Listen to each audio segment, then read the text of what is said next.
Some of you may know that I wanted to cover the story of Lucian and Thresh. However, in the preparations for Senna, because Senna is now appearing on PvE, I decided to do something better.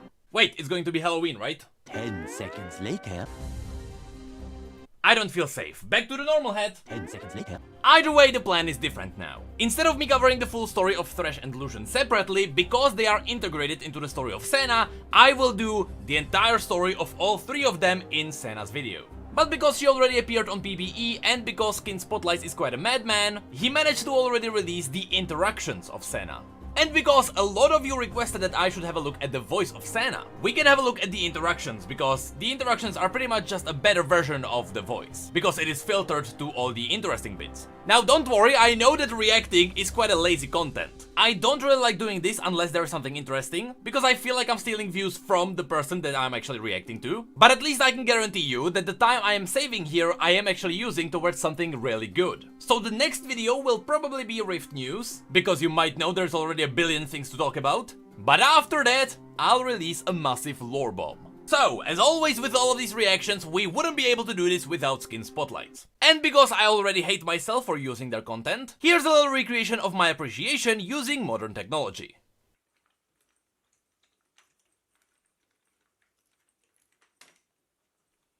I love you. But now finally, without further ado, let's have a look at the interactions of Senna. You've been kinda distant since you came out of that lantern. Something you ain't telling me? Yeah, I met someone in there. He's a ghoul. We fell in love and made ghoul babies. Oh, haha. Little word of warning, there's gonna be a lot of these interactions with Lucian, where there's not really a point to it, it's just a little bit of flavor, I would say. How do you aim that thing? Isn't it heavy? Not if you know what you're doing. Cause I tried to... Oh... See here, I'm not entirely sure if this is a phallic joke. I would say so, because looking at the past, there already were some phallic jokes in the stories of Lucian and Senna, before Senna was even announced, before we knew that Senna was even a champion. So I'm not entirely sure what this is, but if it is a phallic joke, well played. Try to keep up. Try to be less beautiful. I can turn into a screaming cloud. Right. I'll keep up. As I said, there will be a lot of these kind of flavorful interactions without really much of a point. Life from death. Getting used to it. Thanks. I was aiming at them. Also, this is I don't know if you guys noticed this in the cinematic of Senna, but in the cinematic, when Senna appeared from the mist, she whipped out her gun and she shot at Lucian, right? And there was supposed to be this moment where it looked like Senna is betraying Lucian and she's trying to kill him. But of course, because her gun kinda heals the allies and hurts the enemy, when she's shooting someone, it really depends on which side they are, you know, and that will determine whether it's gonna damage them or heal them. So, when she says here that she was aiming at them, she can shoot through Lucian and she can damage the enemy on the other side. So, there will be a lot of references to this throughout all the quotes. I just wanna let you know that's how she works. Some of you have not probably seen what Senna can do on PvE. If that's the case, don't worry, her abilities are kinda normal, apart from that giant cannon. But, you know, that's how Riot works these days. Simply said, there's always some eye candy on new champions. So what was it like, all that time in the lantern? A nightmare. Lot of darkness. Food was great though. Really? No. See, the voice actor is good. The voice actor of Senna is good because she is definitely believable. Like, I would believe that that character actually exists. Those interactions are kind of like, you know, why? You're quiet. What's to say? You're still cursed. Keep that up and I'll curse you. I mean, they're good. So how's this gonna work? Well, reckon I shoot something twice, and then you shoot it a third time. Worked so far. See, that's a reference to them having 3 guns. The interactions are fine, but, you know, I'm used to stuff like Swain and Mordekaiser, where every quote is a direct reference to lore and it actually pushes our knowledge further. Here, that's not gonna be the case that much. There are a couple of things, and I'll point them out. but they are really not on the level of someone like Mordekaiser, who really was pushing our lore knowledge with every quote. When the mist came to my island, Demacia's gates were closed. Will they be open when you need help? See, okay, here is a lore quote. So, Senna is from an island, from a Demacian island, or an island related to Demacia, I should say. But when the mist attacked that island, Demacia was kinda, you know, they were minding their own business. So, here she's kinda setting up the question, what would happen if the mist went for Demacia itself? Would they open their gates for allies to help them? Now, funny quote from the book. In the book, it is written that as Demacia is kind of focusing more on patricide and more on keeping mages away, all the allies that Demacia suddenly had are not really willing to help them anymore. So even though Demacia is more secure against mages and future rune wars, they don't really have allies anymore. So even if Demacia is in trouble and they open their gates, no one will probably help them. And I wonder if Senna is referring to that. Another nightmare. Fine. I could use the target practice while I sleep. See, this is a interaction directly with Fiddlesticks. I wonder if this is written with the rework already in mind, because I would say so. I say that the Fiddlesticks was already being remade as they were writing the lines for Senna. I don't think there are any references for the rework itself, but maybe we can be proven wrong as the reworked Fiddlesticks gets released. Horsey! What? I can like horses. I can like things. Another one of those like, yeah, it's fine. Running shouldn't be part of your plan, Kaisa. Survive the fight, not the fear. Okay, see, alright, that quote was cool, if I can go back frame by frame, if it even works. That quote was cool because Kaisa was in a similar place to Senna, but as Senna was fighting ghosts from the Shadow Isles, or, you know, the souls, Kaisa was fighting in the realm of the Void, or like a sub-level of Void. She wasn't really in the Void, but she was fighting Voidborn there. So these two characters are actually very close to each other when it comes to what they do and why they do stuff. Survive the fight, not the fear.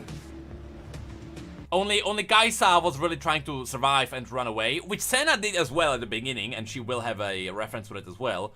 But Senna then turned around and she just started fighting, and Kaisa kind of did the same, like ever since she kinda got Void as being part of her, but she's still on the run technically.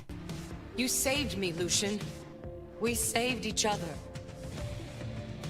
Lucian has a way of breaking down my walls. Notice, she will also talk a lot about walls, which obviously is a reference to Thresh's walls, or later there will be references to that, but I'm not really sure what further point there is to the walls. In darkness, we find ourselves. Here is an interesting thing.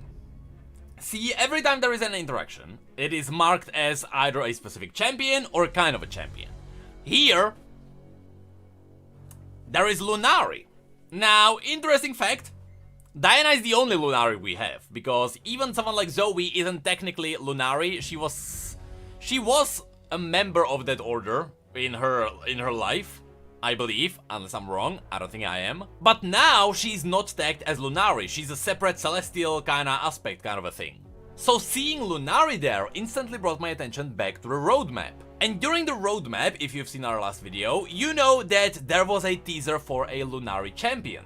This is interesting because I believe that SkinSpotlights are actually taking the interactions from the code itself, so that they look at the code and they see what triggers the interaction. So either it's a specific champion, it's killing a specific champion, or it is a tag. And tags can be anything from Freljordians, Demacians, Targonians, any region. But here we have a specific kind of Targonians. We have the Lunari. However, besides Diana, we don't have other Lunari in the game. So, I wonder if this interaction is taken directly from the code and if this is a setup for the future Lunari champion. Because why else would there be written Lunari and not Diana? Hi, it's me. The one you've been ruthlessly hunting your whole damn life. See, alright.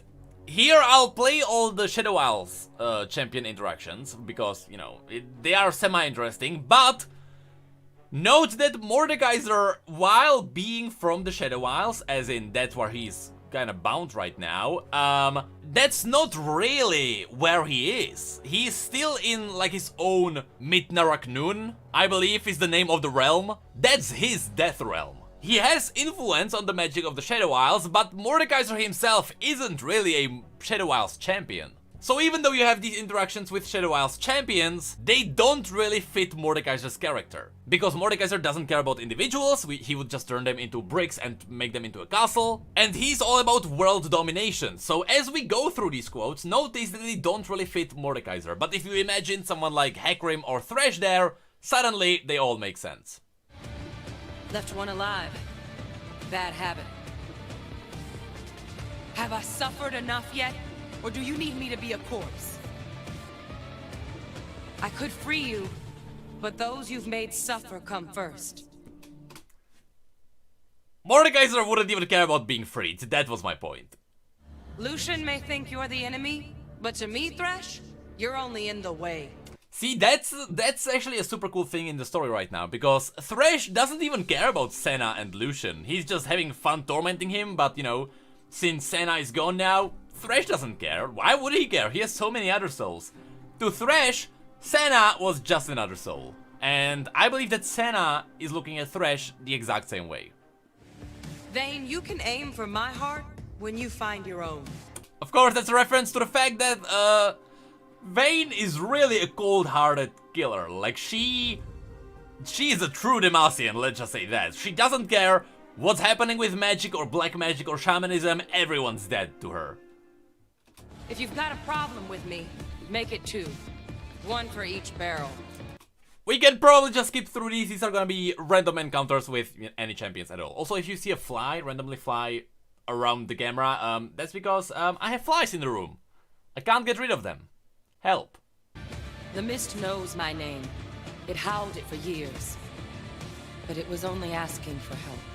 See, this is one of the clever interactions, because some people may think that there is something more to the mist, where the mist is actually seeking help. That's not really the case here. I believe that what she's referring to is the fact that when Senna was taken by the mist, or by Thresh, and she was kinda lingering in the mist, she did actually see other damned souls, and she was able to interact with them and talk to them and kinda figure out how to get out and what to do when she gets out. So her referring to the fact that the mist might have been seeking help or asking for help, she's probably referring to the other damned souls that were still kinda mentally stable in the mist while she was there as well. So the mist itself is a giant ball of damned souls that is consuming everything, but the individual souls inside are still within their good mind. But, you know, probably not for long, because we know what it can do to some specific creatures. But with this quote specifically, I wouldn't take it for some big reveal. It is just a reference to her story. I'm a long way from the island, but I swear there's still salt in my hair. Might just be dirt from the grave. See, again, that's a reference to her island, which is super cool. I am not sure if we should do a massive theory video on like all the places that are on the map that are not really named on the map. There is a lot of places that we know about that are not on the map, is what I'm trying to say. Them twice, just to be sure. Death is always in range. And now we're getting into the normal quotes. I don't think there's gonna be anything interesting. If there is, I will show you, but that might be the end. 10 seconds later. Yep, and that is it. So, while the quotes of Senna were not really bad, I wouldn't say, you know, they were fine. The voice actor was really good, but we didn't get much new lore. Then again, with Senna's release, when we finally cover her story, there's gonna be a lot of new lore. So expect a little bit of a bigger video when it comes to Senna. But as I said, next video we will do Rift News, because there is a lot of stuff to talk about. But after that, I will do a special lore video with something new that the world has not seen before. But with that, thank you guys for being here, and I will simply see you next time. Hey, did you know that we have social media and Twitch where we talk about other League facts and stories? And did you know that we have neat mugs and shirts too? The links to all of that will be below. And as always, thank you, come again.